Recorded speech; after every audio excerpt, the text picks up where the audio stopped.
Eufemio Sánchez Martínez, héros du site de Baler et l'un des plus connus sous le nom d'Ultimos de Filipinas, a vécu dans cette maison au 10, rue Chintubaja, Puebla de Don Fadrique. Né le 20 mars 1877 dans la ferme de La Cabañuelas, appartenant à Puebla de Don Fadrique, dans sa jeunesse, il a été employé comme ouvrier et pasteur jusqu'à ce qu'il reçoive l'appel pour accomplir son service militaire. Dans le tirage au sort correspondant, il a eu la chance de rejoindre les corps expéditionnaires de l'armée espagnole qui avaient été envoyés pour combattre le soulèvement armé des insurgés Katipunan, qui a eu lieu entre le 26 août 1896 et le 14 décembre 1897 dans le quartier de la Philippine. Bien qu'il ait rejoint le service militaire actif en septembre 1897, son arrivée dans l'archipel des Philippines n'a eu lieu qu'en janvier 1898, arrivant donc un mois après la signature du traité de paix de Biakna Bato qui a mis fin, ou du moins en apparence, à la révolte.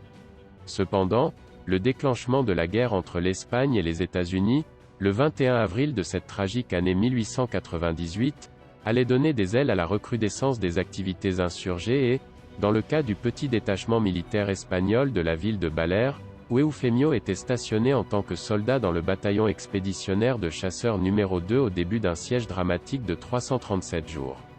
En défense, qui a commencé le 30 juin 1898 et s'est terminé le 2 juin 1899, seuls 35 Espagnols ont survécu de tous ceux qui l'ont initié.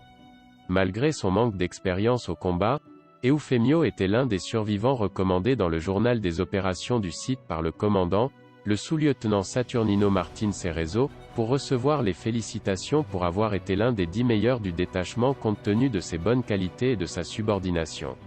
En guise de gratitude pour son acte, il recevrait 2 croix d'argent du mérite militaire avec un insigne rouge et une pension à vie de 15 pesetas par mois. Après son retour à Manille, la plupart du temps à pied, il a été rapatrié en Espagne à bord du bateau à vapeur Alicante, débarquant dans le port de Barcelone le 1er septembre 1899.